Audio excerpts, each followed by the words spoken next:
I first met my co-host when she had a syndicated talk show all about sex. Sex with Sue McGarvey. And I am the milkman John Milkey, host of The Milkman Show, heard on radio stations across North America. And my home base, blasttheradio.com. We're glad you're here. Let's get turned on. Welcome to another edition of Turned On, the podcast. I'm John Milkey, the milkman. She is Sue McGarvey. Yeah, Sex with Sue. Hi. And from now on, we want to start the podcast with a bit of a tease. Well done. That's not what we meant, though. We'd like to tell the listener what's actually coming up on the podcast. Oh, it's a hot show. It is a hot show. By the way, we've got 4 questions on the show today. So, and stuff about penis size, about lasting longer, about cross-dressing, about lots of things about porn and what you need to do about it. But we're starting today with a crazy story out of Georgia. Okay. All right. Georgia has a thing on their Ministry of Transportation where you can add a selfie to your TSA checkpoints, to your wallets, to your iPhones, to your digital identity cards. No. And they're begging people to stop uploading nude selfies. I saw that coming up. To their driver's license photo. And I'm like, oh my God, I would so do that. Yeah. And so they're lying. So they had this whole press release. Cheers to technology. Let's keep it classy, Georgia. Yeah. Did nobody in the state of Georgia in a government capacity not see this coming? Yeah, so it can be far sexier than just simple nudes, but apparently it's a thing now in Georgia. The Georgia peach, we are seeing a lot of peaches. Hey, in Ontario, we should have that. Instead of this, boring, don't blink, take your glasses off, stare unlovingly, no smile. Can you imagine if we had the ability to upload whatever pictures we wanted in Ontario with the new slogan, Open for Business? Open for Business. And here I am flashing you if you're watching the YouTube or the Lemon Social version. It's all good. What just happened? Yeah. All right, let's moving on.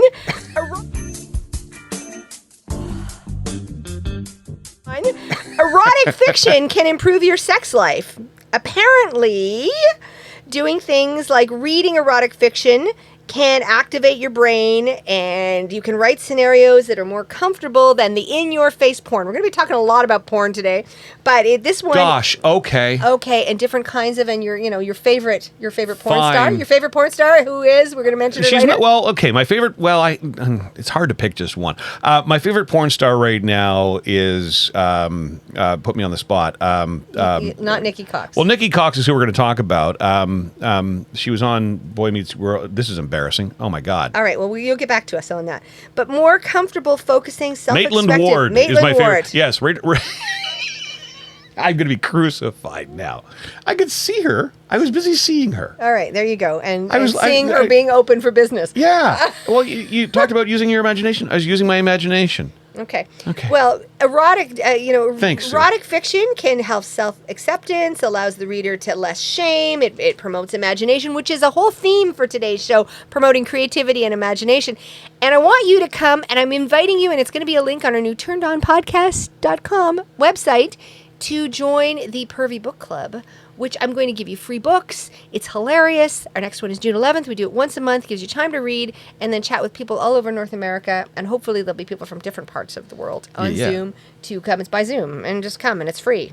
Join us. And then you can improve your sex life by reading erotic fiction, because the internet has made erotica more democratic by offering, by outlining specific desires, and it can be really narrow. You can have a left-handed, club foot, fetish for somebody, and there is erotica that is built for you because the internet has done that. So, Maitland Ward, I know you're watching this and listening to the podcast, and I apologize. I love you dearly. You are my favorite porn star. We're going to send you a link. Nikki Cox, I like you a lot, and you get a mention in this podcast in a few minutes. But Maitland Ward, your name escaped me for a moment because I've been very busy taking Sue's advice, and I've been absorbed in the creative side and reading a lot more erotica than I've been watching. But I'll get back to you, I promise.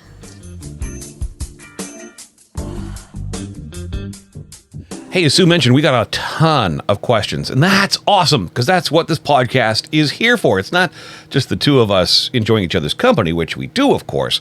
I enjoy Sue's company much more, I think, than she enjoys mine, but that's a whole other conversation. I like the RV of love. You do like the RV of love.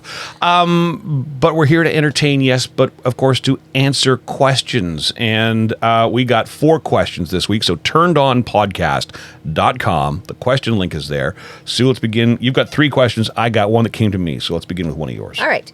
Question was, my unfaithful boyfriend told me he was a sex addict. Is that a disorder or an excuse? I'm feeling really beat up that I found this out, and I don't know what the hell's going on. I thought, okay, that's one for sure.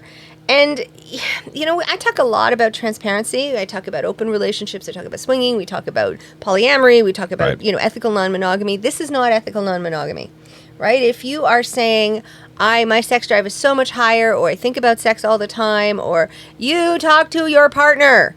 You talk to your partner. If you're not in a situation where you can do that, because the betrayal is far worse than anything else that can happen.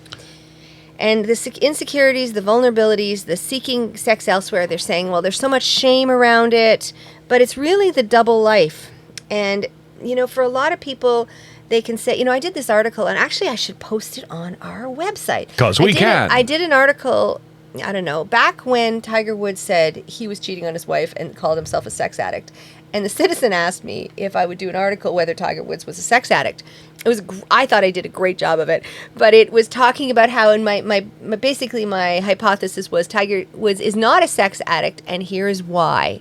He's, you know, the addicts that I all know blame themselves, not other people, right? Tiger Woods was deflecting, he was gaslighting, he was, you know, there was this hiddenness, this, it's, you know, the idea that you can lead to STIs in his case, and it wasn't about, it was people who are addicts or who are struggling with a mental illness around that.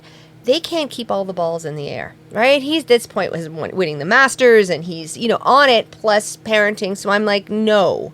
So the definition of a sex addict is persistent failure to control repetitive sexual impulses.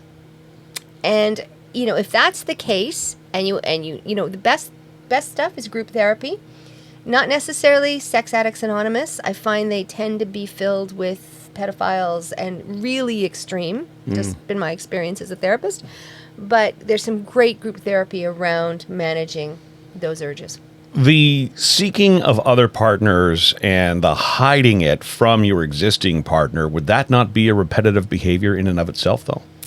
And there is a rush to doing that. There is a rush to, oh my God, I can't get caught. And, right. And you're right, it is a repetitive issue, but it's more about not being able to be, you know, sort of forward about it and saying, look, that's not about the sex. That's about the twisting, the, you know, the realizing that you want to be on the line, not saying, ooh, I really want to get it on, or I'm watching all this crazy porn, or that I need to. Yeah, to me, and I'm not a clinical therapist like Sue is, I'm just a guy, a filthy guy. He's dismissing this way too easily. If you've obviously had a conversation where you have made him aware that you know that he's doing this, and he's admitted that he's doing this, by him dismissing it as, oh, well, it's because I have a sex addiction. No. If I'm an addict and you know I have an addiction, then you and I both know that we can have a conversation about it. True. And we can try and get to a resolution about it. And what are you doing to work through this? If what you're doing to work through this is paying for hookers, that's not what we're talking about here. We're talking about group therapy. We're talking about owning it. We're talking about using your partner to discuss, again, what's going on. We're talking about her upping her involvement in your life. And if that's not the case, so ultimately, she said, yeah, I have since left him because I've just felt completely gaslit. So that was the ultimate end of it. And I know it's a bit of a downer, but the question is if you're struggling to failure to control repeated sexual impulses, it's probably time to get some help. And you know what? Send me an email and tell me where you are, and I will see if I can find a therapist in your area. Amazing. And your email is? Sue@sexwithsue.com. All right. You got a second question for us? I do. It was, in keeping with this, it's basically the opposite. Basically, there's something called no sex, please, right? And we talked a little bit about this last week about how kids are not having as much sex. But between TV series, work, Pornhub, I just can't be bothered. And there's this whole thing about why even adults aren't having sex. And it was a woman who's saying, Sue, I occasionally occasionally hook up off Tinder. But why? I just can't be bothered. I'm playing sports through the week. I'm just feeling like between the economy, between sort of pressures around my family, that I'm just not interested in taking a lover. And, some of it's antidepressants, some of it's shift work. She says she's on shift work and she's doing a lot of activities, but they don't want sex. I had a client a couple weeks ago who has a fetish. I'm not going to tell you what kind, although it's really interesting. But because it's so specific that it's too much of an identifying feature. Right. But he said he doesn't want sex. He wants mutual masturbation in his fetish form. And that is, whatever the outfit he particularly likes. Mm-hmm. And that's the only thing he wants, because he just says, I can't be bothered with real sex because it's just too complicated. So is that an okay thing for this person to not be seeking sex, in your opinion? Well, they asked me what I thought, and I'm like, look, if you're busy, and there is an expression around use it or lose it, and if you're not, if you're not involved, and it's just you can't be bothered now, and this woman was in her early 30s, then it's just like, it doesn't sound like it's going to get better. And if she's looking for a partner, sex is part of it doesn't have to be the only thing, and the sex can be defined as other things in a relationship. But intimacy of some kind is part of most people's relationships. Yeah, it sounds to me like she's otherwise quite satisfied in life. She's happy with the work she's doing. She's got, a social life. She's got an athletic life. And she's just saying, you know what, this is just not something I need right now. But I like your point that, careful, that's a slippery slope, because you can get to a point where, life slows down a little bit, job changes, it's winter all of a sudden, I'm not into curling like I was into tennis. Now what? Right. Well, they're saying that 9%, there's a decrease of 9% year over year of people in the last year of people not having sex. And some of that's pandemic related. But that 17%, when they did a survey, 17% were not having sex with anybody and didn't anticipate that changing. And that's a lot of people who are not getting it on. So, whether it's the economy, whether it's the Me Too movement, whether it's job security, whether it's SSRIs, whether it's porn, whether it's just busy, a lot of times the minute, you have job insecurity, you're stressed, your hormones go up, all of that relates to it. And you've had some bad Tinder experiences and you're thinking, why should I bother? I've got this great battery-operated boyfriend, vibrator's working. Why do I need to? And I'm like, because intimacy is part of the human condition. And I think, every study done that since the dawn of time says having sex is better for your health. Just may need to keep that in mind. I'm also intrigued that you're saying you don't have a need or a want for sex in your life, and yet you're listening to a podcast about sex and asking questions about sex. And bring it on. We love you for listening, and thank you so much. And you know what? We love our listeners, and they're great, and we should definitely encourage that. Yeah, and that, by the way, my comment was not a judgment. That is just, obviously, there's still something in your brain that is telling you that sex is important because you have sought this out. And yes, absolutely, we appreciate it. TurnedOnPodcast.com is our brand new website. Yay. Available on Apple, Spotify, Google, YouTube, and Lemon Social. Lemon Social. I knew there's one we were missing. Lots of questions. Hey, that's fine. We will take all the time we need. There's no time limit on the podcast, so keep those rolling in. Sue at sexwithsue.com. You can text the show as well. We'll keep your name anonymous if you wish. Unless you give us permission to use your name, we'll keep you anonymous. That's kind of the deal. In the States, 941-725-6455. And in Canada, 613-604-6464. I have a question from a young woman named Ash, who works with a woman at work who she says is amazing. But this woman is having a hard time finding a man. So when Ash asked her what her type was, because Ash wants to help, the woman identified that what she'd really like to find is a man who dresses in drag. And I said, well, that should be easy. There's so many of them. They're hidden, but there are tons of them. And, the difference between somebody who's transitioning, wants to be, is going from a man to a woman, and that is a transgender, versus transvestite or somebody who wants to do the gender mosaic, trying to different things. And most of those guys, if you just want to dress in women's clothing, are straight guys looking for dominant women and straight women who like men and just occasionally want to be in drag, and that's fantastic. So, and I think we've all heard about cross-dressing, and I think most of us know the difference between a cross-dresser and a transgender person. And by the way, don't ever make the mistake of asking transgender people if they used to cross-dress, because to them, that was just dressing. Yes. That has been made very, very clear to me. Absolutely. And it's absolutely true. Cross-dressing is a whole other thing. Is it unusual, though, Sue? I know there are a lot of men who do cross-dress. I'm absolutely aware of that. But is it unusual for a woman, who I believe is a straight woman, to be into that, to be looking for someone who lives that lifestyle? I think it's more unusual, which is why I think that the men should be lined up literally as long as football fields, looking to get her attention if she wants that. And if she goes on FetLife and looks at some of the dominant women's sites, she puts out that she's looking for that. I don't think she could keep track of the emails coming in. There are lots and lots and lots of groups, and those guys, and I have seen, I remember doing a client, and it was he was so lovely, very successful, lovely guy, and he would check into the hotel one day a month and get dressed up because that was the only day that he had free. His wife finally found out. They came to me, and I'm like, whatever, it's fabric. Like, who cares? It was him in a hotel room by himself, dressing up just for pleasure. Just for pleasure. One day a month, and he'd take the day off work and Good for go him. in. Exactly. And she found out.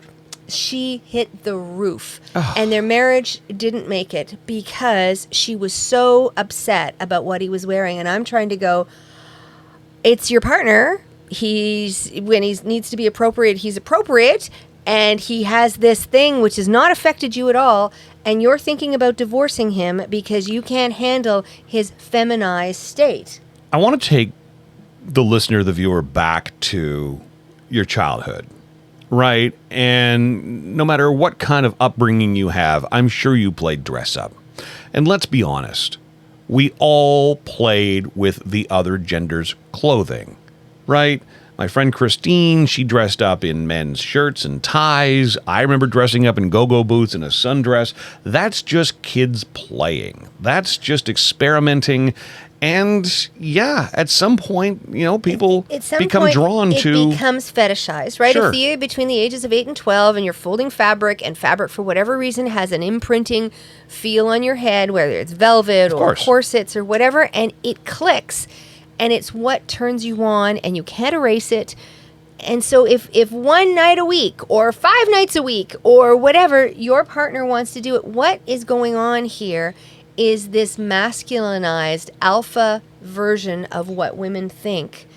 And there's this whole, oh God, I'm watching too much TikTok, but there's this whole thing of talking about, why we're looking for, alpha, strong, masculine men. And there's all these women saying, that's what I want a masculine man. So if you find out this masculine man that plays football, and hockey with the guys wants to dress up in your clothing, it requires such a mental shift for a lot of people. I suppose. But I'm like, so there's a lot of women that are not comfortable with it, but lots of women that are. It's like, no harm, no foul, whatever floats your boat, because it's fabric and it doesn't define your partner in any way. Or you can go on any of the fetish sites, and as I said, you should have them lined up around the block. So for Ash's friend that she works with, who would love to find a man, and she said drag, I suspect you're right, she means cross-dresser. I mean, that's not on Tinder. That's an unusual thing. So beyond a FetLife. No, that's exactly. FetLife is the Facebook for kinky people. And they have dating ads there. That's exactly where I'd put it. Okay. If not there, I would go on one of the sex sites like, Ashley Madison, Adult Friend Finder, one of those, because there will be a whole section of guys who are interested in that. Okay, and I appreciate that because I did a little investigating. I said, okay, where would someone go? And I found a number of dating websites. Well, we'll call them dating websites. But there's a number of sites out there where cross-dressers certainly post that they're looking, but it's cross-dressers looking to network with other cross-dressers. Yeah. There's not a whole lot of opportunity there because they don't believe that women are going to look at that site. So put them on a dating site. You know, and whatever you feel about Ashley Madison, if you're a woman looking for a guy, they're 100 to 1. You know, wow. and there's 30% of them are single because I've seen the stats. I know that. They used to advertise on my show. 30% of them are single. So if you go on that, you're targeting that 30% of single guys who are sexually a little out there in some capacity. And it's a great place, and you have a buyer's market. Hey, if you're out there and you're looking for a cross-dresser in your life and you'd love an opportunity to have some sort of networking luncheon or dance or something like that, I know a really good party organizer who would probably facilitate that in a heartbeat. And I know a great DJ. Well, there you go. Who can also walk in heels. There is that, too. So there is that, too. We'd make everybody feel comfortable. Do get in touch. Sue at sexwithsue.com. All the contact info is at turnedonpodcast.com. All right. And, boy, we're busy with questions today. Our fourth and final question on this edition of Turned On the Podcast. Oh, Sue. it's so good. It is so good. So this is in reference to a story we did a few weeks ago about this Megan Trainor. Remember in The Boyfriend and her partner, her husband? Yes, you forwarded me this email. Her partner is like hung, and Megan's like, I can't walk after we have sex because I can't sit down straight because he's so friggin' hung. Well, she's saying that there's a guy that works for them who joined us this summer, right? He's of age, but he's young. And his uncle has said, will you help him get laid? And he's in Virginia. And he suggested a prostitute, but he was worried about disease and prices. And he said he found his wife attractive and they play. So he brought this young 19-year-old home. And to his wife? To his wife. All right. Because, yep. And the other guests. And so when he pulled, basically when he dropped the pants, he was huge. He wasn't a big guy. He's only about 5'8", but he was 11 inches. His penis made mine look tiny. All right. My wife asked me to show him what to do, teach him by example, because he was overexcited and unexperienced, and I let him start again. And at the request of my wife, because she said once it put it in it, she was basically, off in La La Land. She said she didn't know she'd be able to take it all, but, it's all of that stuff. She said... And she's used to a big guy. She's used to a big guy. But not this big. Not this big. All right. And they've brought other women home to play, but she said, I let her do 9 sessions with him, but ended it because he was literally ruining it for me. His length and girth were so much bigger than mine that I couldn't feel anything for at least a week after him when I tried to have sex with her. She said the studies have shown that the younger generation's size has increased by 25%. I think that's high. And I think it's increased, basically, it's just been huge. So that is true because there is growth hormones in the meat and the milk, and they are absolutely finding a statistical difference within a generation, which has been unheard of in the history of mankind that we've evolved, because the younger kids are hung to their friggin' knees. And I know, right? There's something called, the Nacho-Vidal complex, which is comparative sizes in porn. Basically, worried about your penis size, and you're comparing your size to porn, or in this case, an actual other real person. So what do you do if your wife is now saying, oh my God, this, and you can have partners that come into your life that you're like, your eyes roll back in your head, but they're not your partner and whatever. You can just remember them fondly and, look back when you're old and go, damn, that was good. Yep. And not do that. But that is an absolute truth that I am hearing it over and over and over again. Interesting. And the really tiny girls, like the the ones that are size 0 in their little jeans, and they said they're dating these young guys, and Spinners. the guys take their pants off, and they're like they're backing away to the door because they're like, get that thing away from me. I don't know, because I'm going to feel it in my, that isn't to forget my tonsils. It's coming right out of the back of my head. I mean, you see this every now and then. There's a woman I follow on Pornhub can we give her name? Yeah, if she's sure, on Pornhub? sure, I think so. So Nikki Cox is her name, and she's big into, she's Canadian too, and she'll go to like drive-thrus and stuff, and she's got a vibrator in, and on and whatever else, and can she actually get the order completed without, the other day she was playing with a bad dragon. If you're not familiar with the bad dragon dildos, they are massive. And she's a tiny, tiny little thing. And there she was, on Pornhub, taking the whole thing in. I don't know. She's got a cave in there, an absolute cave. I don't know how that. Well, it's you ever see it with the one thing about nursing your kids, and I nurse my kids, and I just talked about how I did a video about how I just had my mammogram and that I'm lopsided and whatever, and it has the size of your breasts have nothing to do with how much milk you produce. And I remember being in the bathroom at a mumming thing, and one woman flat as a chest pressed on and engorged, like she was engorged waiting for a baby, and milk flew into the sink, and I'm just like, oh my God, holy smokes. And my smaller breast always produced more milk than my bigger breast anyway. And it's kind of like that. You never know how your body responds to. Amazing. It's not the size of the jugs that produce the milk. It can be, can quite small. Also, thank you for that letter, by the way, turnedonpodcast.com. It has reminded me that I've got a few questions I need to ask my uncles. Where the hell were you when I was trying to get laid as a teenager? Those are some good uncles going on right there.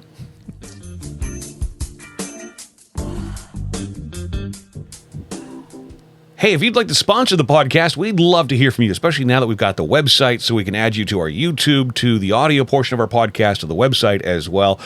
Reach out to us, sue@sexwithsue.com. All right, I don't believe a word you are saying, Sue McGarvey. People can masturbate without porn? Yeah, apparently What? It's a thing. All right, it's a thing. So the reality is it may be time for you to give porn a break in your life. If you're desensitized, it was this comment that said, Are you trying to make me cry, Sue? Well, they had this comment. They're saying, well, Penthouse Twins give you the best BJ of your life. And people are like, yawn, that's so repetitive. And I'm just like, all right. So if you're saying that is, not getting you there, and you need, as I like to say, midgets and grannies, donkeys and Crisco hanging from the chandelier, parked in the driveway and getting it on in the shagging wagon. Hey, wait a minute. I'm parked in the driveway. And it's the RV of love. But just saying, if you need to be at the bottom of an orgy pile, and even then you're like, oh, that was so last week, it may be time to do this, right? Yes, perhaps. Because, yes. Be a porn break, because it affects your self-image. And we talked about this in the previous segment, about how you pair yourself to porn. It's called the Nacho Vidal complex. Yeah. It's comparative sizes. There's all this labiaplasty, because all these women are saying my genitals don't look like the pussy and the girl in the video, and I'm like, yes. And anything can feel stagnant, right? Sex is about creativity, and there's a list of things you can do to make it more creative, and adding just weirder porn isn't necessarily the option. So it may take some work. Somebody used the analogy, and I thought you'd get it. It's like it's like listening to classical music when all you've been listening to is rock and roll. It's a bit of a change. It is a bit of a change. Can you do that? Can you slow yourself down to a point? Can you make your own porn? There you go. That's creative. That's saying that anything that's different. It's been interesting because it's like, I like those glass dildos because it slows everything down. This is not the done, finished, over. This is glass dildo. You're in for a while. All right. And it takes that kind of long to get yourself to that place. And this is what we're talking about, is not doing the instant clicks. Okay, we're going to show a whole bunch of different images. It's going to affect the serotonin levels. Boom, you're off. And if you want to get off fast and porn just helps you get off that way, cool. But it's about arousal, not necessarily orgasms. And some people say, no, it's about my orgasms. But if you can do this, it ups your ability. When you're going camping and you don't have Wi-Fi, how are you going to do this without your spank bank on your phone? Can you do that? Can you not be able to figure out how, if you can get into the habit of fantasizing, look into new types of erotica. We started about audio erotica, and, join us on, the Pervy Book Club. Right. June 11th is our next one. And it allows creativity, partner involvement, and again, that anything that is repetitive can get boring. I would suspect, too, that if you use your imagination more, you likely are someone who's going to get more creative when it comes to actually putting it into practice. I think so. Right. And you're adding this whole thing. Get your partner involved in your, options, and whether or not they're sitting there eating popcorn and watching you. I just said I want to do a tour. I know we're going to talk about our tour this weekend of the brothel that you're going to do, and you're going to do some drag bingo for us because I got a drag queen talking about etiquette. But I thought it would be fun to do an outing to Club 300, which I'm not thrilled about because you actually stick to the floor and you have this overwhelming smell of steam. I know. But it's a peep show. Where else do you can find a peep show in town? It's a peep show. I heard that there was one in town. Okay. We need to do a field trip. I think I know where that is, too. It's above the Playmate on Vanier. Okay. We need to go do a field trip. Maybe we should do a show there. I need to get back to the Playmate, too, and see my friend Julia. But okay. That's it. There you go. All right. So give it a break. Let's figure it out. Send us a question if you have one, sue@sexwithsue.com. We are feeling the love in the RV yes, of we love. Are. Turned On Podcast is the website, turnedonpodcast.com. You can subscribe to the podcast on Apple, Spotify, Google, and we are on YouTube as well. And don't forget, Sue is also on Lemon Social. I know I was able to find your page. Now I got to figure out how to get to the Turn On page. I suspect if I subscribe to you, it'll lead me to the promised land. We're working on it. All right. Sue McGarvey, as always, thank you for being with me here in the RV of Love. Great questions this week as well, listener. Thank you. Hey, if you got a question for Sue, you got comments on the podcast, we're on Google, we're on Spotify, we're on Apple Podcasts, we're on iHeart, we're on Amazon Music. Ask your smart speaker to play Turned On the podcast. We'd love to hear from you. What's the email address, Sue? Sue@sexwithsue.com. Forward to another conversation a week from now.